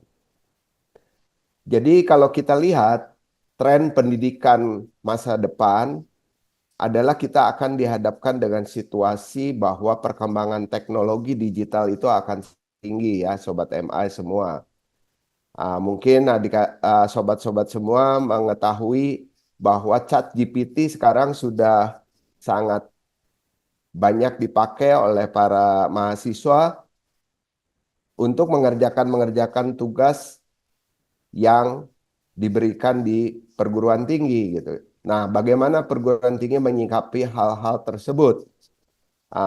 Ini adalah tantangan besar kami, sedemikian sehingga kita tidak cukup hanya bersandarkan kuliah-kuliah yang bersifat tradisional yang lama. Karena sekarang AI maupun machine learning itu bisa sudah menggantikan semua itu. Kemudian juga yang kedua adalah masalah yang kita hadapi di dunia nyata seperti tadi Jesse ya sampaikan dengan inovasi Yori-nya adalah membutuhkan pendekatan multidisiplin, even transdisiplin gitu ya. Jadi kita tidak bisa terkotak-kotak lagi antara disiplin satu dengan disiplin yang lain. Misalkan teknik sipil tidak hanya melulu mengenai konstruksi, tetapi juga harus belajar bagaimana melakukan manajemen gitu ya. Karena manajemen konstruksi menjadi sesuatu yang penting. Demikian pula bagaimana melakukan rintisan usaha yang berhubungan dengan bisnis konstruksi misalkan. Jadi multidisiplin adalah masa depan, even transdisiplin itu sangat dibutuhkan untuk masa depan. Nah, hal-hal seperti ini tentu akan mengubah landscape pendidikan tinggi, sobat-sobat MI. Jadi pendidikan tinggi ke depan akan berubah total dari yang tradisional menjadi yang lebih inovatif. Dan tentu harapannya akan menjadi sesuatu yang menyenangkan, khususnya bagi generasi Z dan milenial. Dari perspektif pengguna lulusan, ternyata tadi sudah dijelaskan oleh pihak Marketplace juga di awal presentasi mengenai pentingnya personalized learning gitu ya. Ini bisa diasosiasikan dengan yang disebut sebagai micro credential, di mana mahasiswa diharapkan bisa melakukan pembelajaran atau belajar sendiri secara mandiri, di mana mereka disajikan berbagai menu yang mereka siap untuk dilahap dan membentuk dirinya sendiri. Dan inilah yang disebut sebagai micro credential. Dan micro credential ini sangat dibutuhkan oleh industri, oleh pengguna lulusan dari perguruan tinggi ke depannya. Ini adalah survei yang dunia yang kami dapatkan, di mana 88% mahasiswa sudah bisa mengakses modul-modul yang personalized learning, termasuk apa yang ditawarkan oleh Marketplace Institute tadi di beberapa program sebelumnya.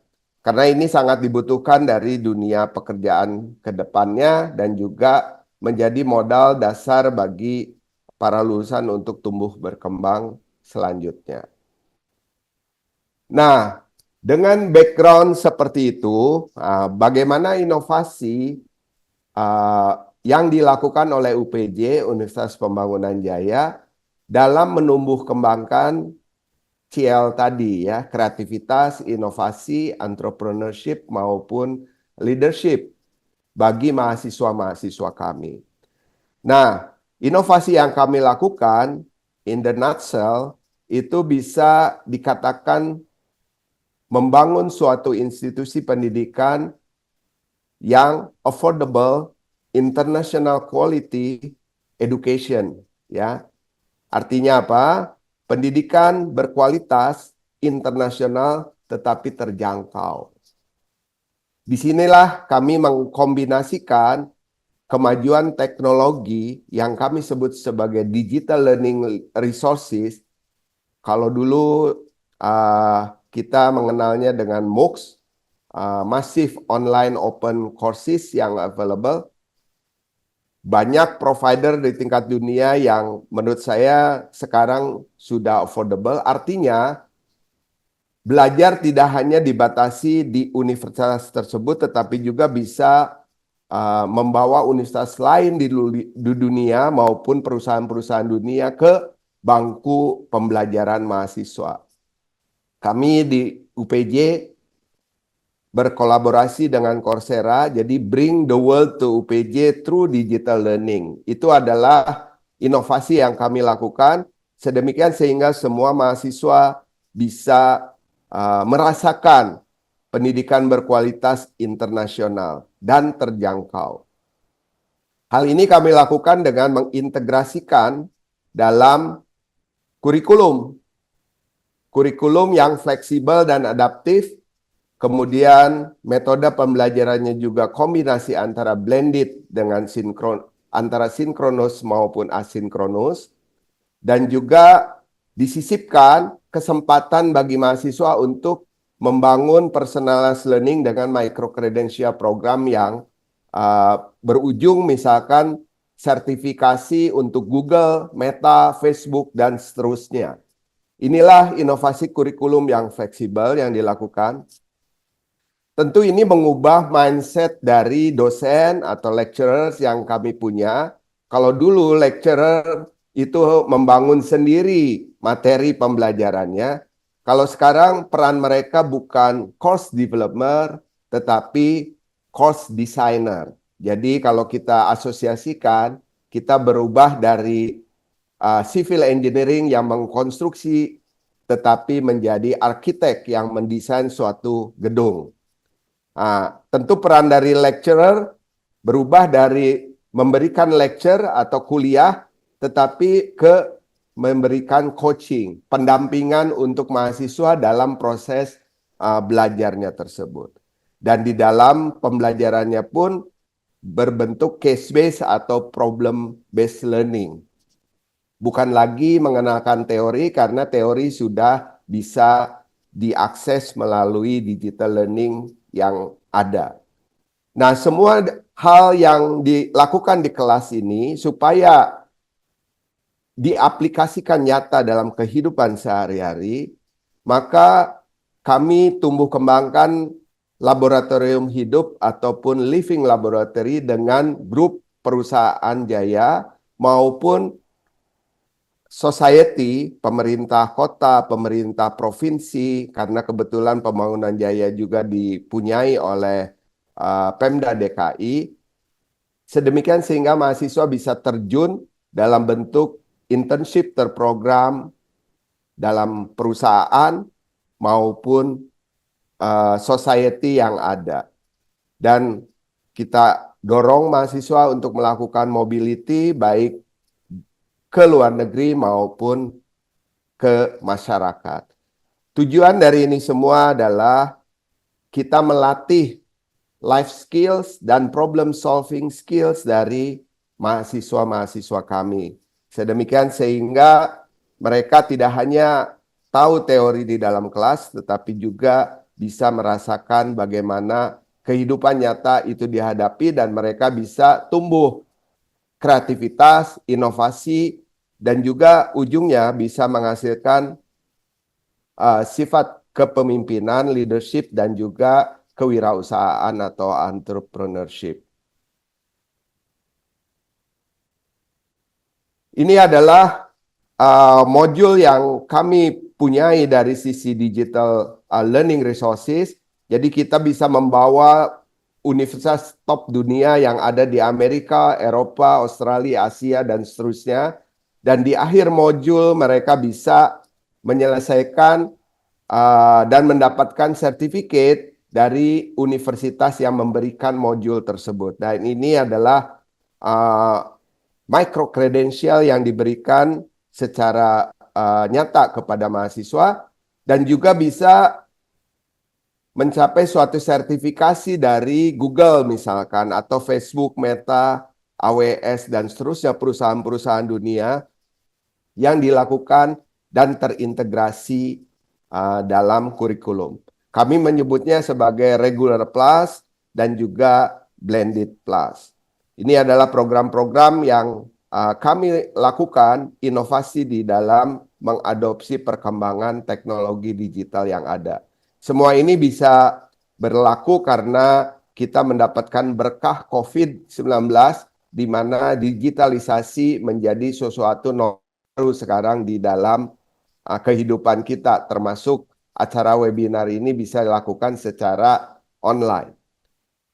Kemudian bagaimana life skill dan problem solving skill kita lakukan, yaitu mengintegrasikan kegiatan pembelajaran di kampus dengan kegiatan perusahaan grup pembangunan jaya. Sedemikian sehingga mahasiswa bisa melakukan internship, kemudian dari internship perusahaan pun bisa mengidentifikasi kira-kira calon ini bisa nantinya direkrut menjadi pegawainya mereka. Jadi ada suatu pathway atau journey dari mahasiswa bukan hanya magang tetapi juga nanti ujungnya bisa menjadi pegawai. Di samping itu dalam melatih empati dan juga kemampuan problem solving skill, mahasiswa kami pun diterjunkan ke masyarakat secara nyata menerapkan ilmu yang mereka dapatkan. Contohnya adalah di bawah sana ada mahasiswa kami yang sedang memerah susu kambing.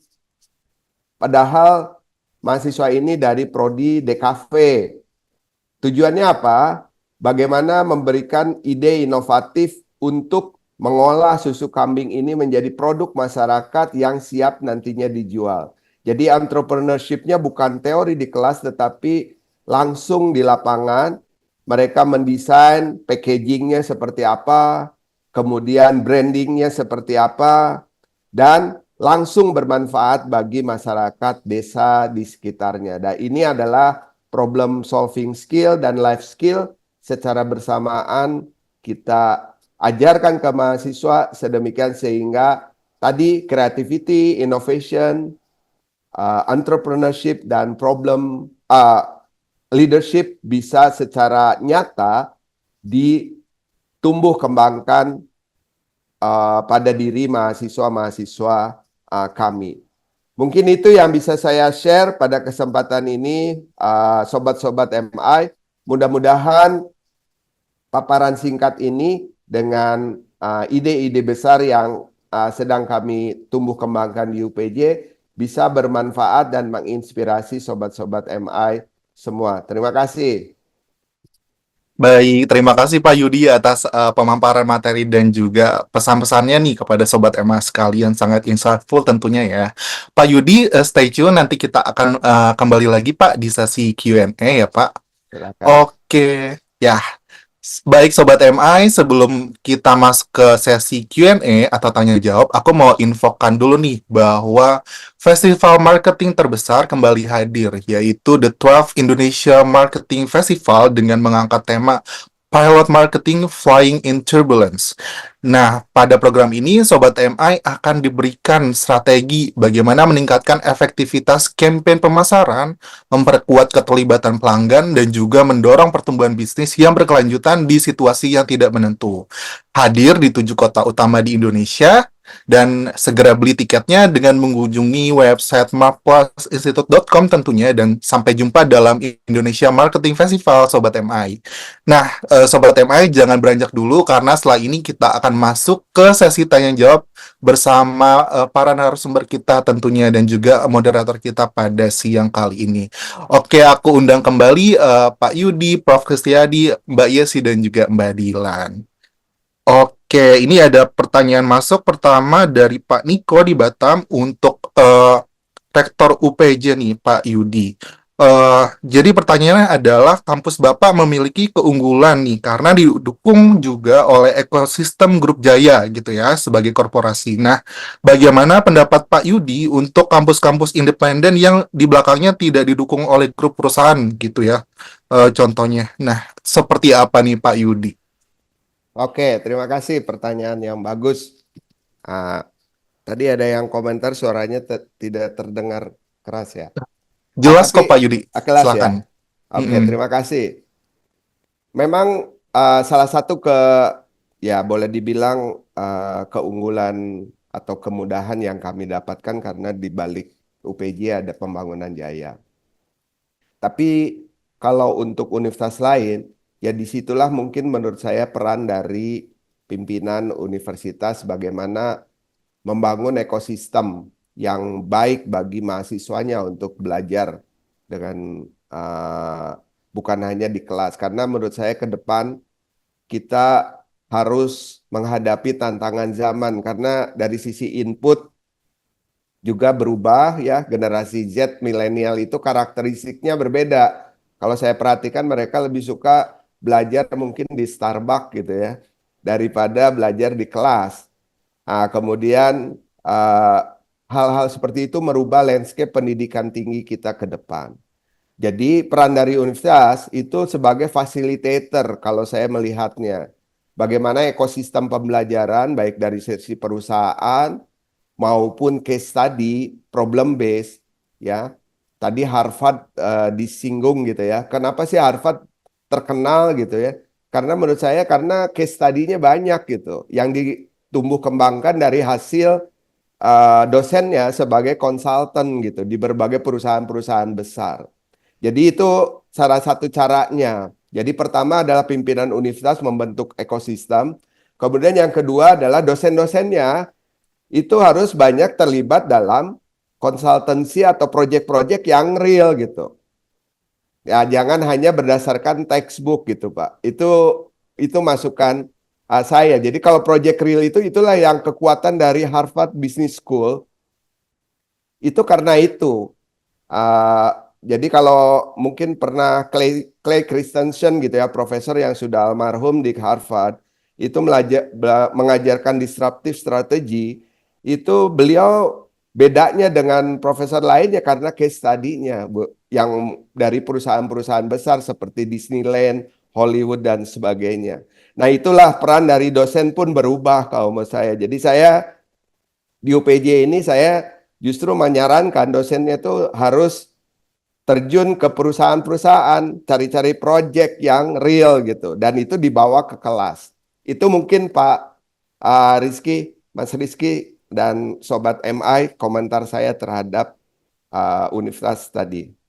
Terima kasih. Oke, terima kasih Pak Yudi atas jawabannya Pak. Nah, selanjutnya kita akan masuk ke pertanyaan kedua nih untuk Kak Yesi dari Mas Pandi.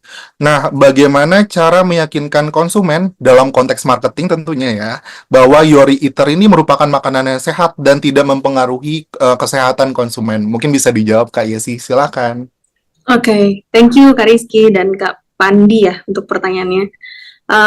Untuk meyakinkan customer, memang tadi sempat saya sebutkan bahwa ketika kita punya bisnis healthy food and beverage, kita nggak bisa cuman tiba-tiba melabeli ini sehat gitu. Di social media misalnya kita posting makanan kita makanan sehat, nggak bisa cuman sekedar kayak gitu, karena ini tentang responsibility juga. Jadi ketika kita melabeli makanan atau minuman itu healthy ini banyak sekali indikatornya.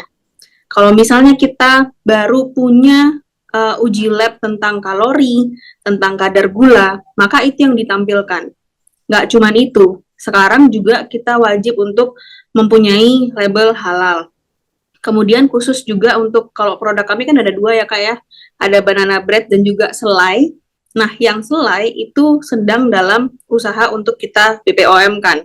Jadi ketika kita itu berbisnis makanan dan khususnya makanan yang bisa dibilang sehat, itu memang harus bisa menunjukkan sertifikasi, bukan cuma sekedar embel-embel tulisan healthy aja gitu sih. Dan itu yang kita soundingkan di sosial media. Jadi ada di Instagram, di TikTok, itu semua kita munculkan di konten. Kalau kita terus-terusan menggaungkan komposisinya apa, kemudian kita sudah uji lab apa, kalorinya berapa, menurut saya sih lama-lama kan konsumen juga udah terinform dengan baik gitu. Oke, terima kasih Mbak Yesi atas jawabannya dari pertanyaannya. Oke, Sama-sama. mungkin kita akan lanjut ke pertanyaan ketiga nih untuk Prof. Setiadi. Ada pertanyaan dari Mbak Mirna. Apa yang dilakukan ITENAS di tengah banyaknya kampus negeri dan swasta di Bandung tentunya ya, Jawa Barat gitu. Kita tahu bahwa Bandung adalah kota pelajar gitu, Pak. Nah, bagaimana sih ITENAS ini bisa tetap kuat di tengah kompetisi kampus yang sangat ketat di Bandung? Boleh Pak Krisdayadi dijawab, silakan Pak. Baik, terima kasih Mas pertanyaannya. Terima kasih Pak pertanyaannya. Jadi putus-putus lagi ya. Sudah lancar Pak Krisdayadi Lancar ya. sekarang. Jadi terima kasih pertanyaannya. Jadi memang tadi di presentasi kami itu kami sangat menekankan soft skill tadi ya. Nah, kenapa kok kami menekankan soft skill itu sebenarnya juga masukan dari alumni ataupun orang tua calon mahasiswa gitu ya, calon mahasiswa. Jadi kampus kami menawarkan berbagai macam kegiatan-kegiatan yang sifatnya menunjang soft skill ya, bahkan kami wajibkan itu ya. Jadi mahasiswa tidak hanya mereka belajar di kelas gitu ya, di kelas, tetapi mereka kami wajibkan untuk melakukan kegiatan-kegiatan kemahasiswaan yang non sifatnya yang untuk memupuk soft skill tadi. Nah, dari situ ternyata tanggapan teman-teman atau tanggapan pengguna lulusan itu sangat positif. Lulusan-lulusan kami yang bekerja baik sejak bikin wirausaha maupun bekerja di suatu instansi atau perusahaan, atasan-atasan mereka itu puas dengan soft skill mereka. Jadi walaupun kami banyak pesaing, walaupun kami ya terutama negeri gitu ya, kami tetap mengandalkan itu. Jadi bukan hanya pembelajaran yang sifatnya hard skill, tetapi soft skill itu yang kami pupuk gitu. Mungkin itu Pak. Oke, terima kasih Pak Kristiadi atas jawabannya. Nah, ini ada pertanyaan juga yang masuk dari Yemima nih. Mungkin cocok untuk keadilan kali ya. Bagaimana tips membangun karir untuk pertama kali gitu ya sebagai fresh graduate gitu? Apa saja yang harus diperhatikan gitu untuk memulai pilihan job pertama dan juga karir pertama? Silakan keadilan untuk dijawab. Baik, terima kasih pertanyaan untuk Jemima. Menurut saya itu tadi yang tadi saya sudah sampaikan adalah kemampuan untuk terus mau belajar, kemampuan untuk terus beradaptasi, dan yang paling penting adalah sertifikasi untuk bisa meningkatkan value kita sebagai fresh graduate. Kayak untuk fresh graduate itu di seluruh Indonesia pasti banyak sekali yang bisa menjadi saingan kita untuk melamar pekerjaan tertentu gitu. Nah, atau bahkan misalnya untuk mendaftar suatu pendidikan jenjang berikutnya, misalnya S2, itu kita pasti tentu akan banyak sekali saingan yang akan kita hadapi gitu. Nah, salah satu-satunya untuk meningkatkan value adalah dengan mengikuti sertifikasi itu sendiri. Sertifikasi-sertifikasi kompetensi yang dirasa memang menunjang dengan perkuliahan kita sebelumnya dan juga menunjang kebutuhan kita di perusahaan yang kita ingin tuju. Gitu. Setelah itu mungkin tadi kembali lagi ke yang learning, di mana kita harus terus mau belajar, mau update knowledge untuk bisa tetap relevan di dunia profesional yang akan kita masuki kayak gitu. Belajarnya banyak, bisa dari bootcamp yang ada di Indonesia kan sekarang ini banyak sekali bootcamp kayak Markplus Institute tuh punya digital marketing bootcamp kayak gitu. Kemudian terkait sales dan marketing bootcamp gitu itu bisa kita ikuti untuk bisa menunjang pendidikan kita atau misalnya karir kita ke depan di dunia profesional. Kurang lebih sih seperti itu. Terima kasih Mas Rizky. Baik, terima kasih Mbak Dilan atas jawabannya gitu. Dan kita mungkin ke pertanyaan terakhir kali ya, karena durasi juga yang sangat limit gitu ya, kepada Mbak Yesi nih. Ada pertanyaan dari Dimas di Bali. Mbak, kan kita tahu sudah banyak ya program seperti DSC nih yang memberikan eh, lomba dan juga kompetisi gitu ya. Dan apa sih yang membedakan DSC ini dari kompetisi-kompetisi kewirausahaan yang sudah ada gitu sebelumnya? Silakan Mbak Yesi dijawab. Oke, terima kasih Mas Rizky dan Mas yang ada di Bali. Yang membedakan adalah yang pertama, DSC itu sudah mengadakan DSC itu sudah sampai season ke-15, meaning udah 15 tahun. Boleh dicek apakah ada kompetisi bisnis di Indonesia yang sudah melakukan kompetisinya selama 15 tahun. Jadi bisa dibilang memang kompetisi terlama di Indonesia.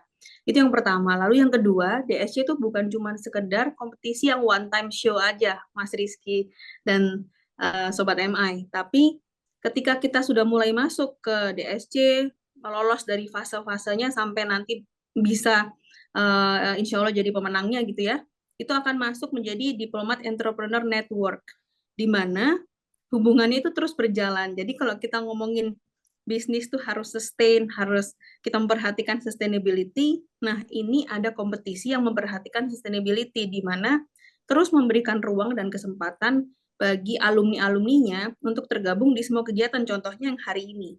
Itu yang kedua. Dan yang ketiga, otomatis networking-nya ya, Mas Rizky. Namanya bisnis, nggak bisa lepas dari networking. Dengan ada networking yang oke, berada di ekosistem yang tepat, maka usaha teman-teman juga akan bisa terbantu. Jadi wajib banget cobain atau daftar DSC season 15 tahun ini. Oke, tuh Sobat MI nggak ada salahnya ya untuk daftar dan coba ikut gitu ya program DSC, karena atau gratis juga dengan benefit yang banyak gitu ya. Dan juga jaringan alumni dari DSC juga sangat impactful gitu ya untuk menunjang entrepreneurship kita ke depannya. Betul. Oke, baik, terima kasih Kak Yesi, dan kita menuju nih di sesi terakhir, yaitu closing dari program MGTC kita. Baik Sobat MI, karena keterbatasan waktu juga berakhir pula perjumpaan kita dalam program Marketplace Goes to Campus episode kali ini. Terima kasih saya ucapkan kembali kepada Prof.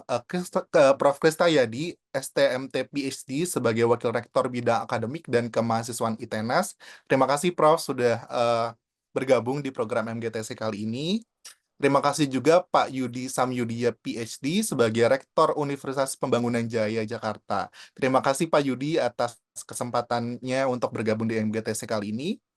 Lalu saya ucapkan juga terima kasih kepada Mbak Dilan juga selaku Vice Head Branch Marketplace Bandung. Terima kasih Kak Dilan atas waktunya, dan terima kasih pula saya ucapkan kepada special guest kita, yaitu Mbak Yesi Natasha selaku founder Yori Eatery dan juga alumni DSC 2022. Nah Sobat MI, jangan lupa untuk follow akun Instagram @marketplaceinstitute dan juga @marketplaceevents untuk mendapatkan informasi menarik terkait dengan program dan event dari Marketplace tentunya. Dan dimohon bagi para peserta untuk mengisi daftar hadir untuk mendapatkan sertifikat yang telah kami share di kolom chat Zoom ya, bagi Sobat MI. Dan jangan lupa saksikan terus Marketplace Goes to Campus tiap hari Sabtu, tentunya pukul 10.00 waktu Indonesia Barat. Dengan ini, saya Rizky Ramadan pamit undur diri dan sampai jumpa minggu depan Sobat MI. Happy weekend semuanya.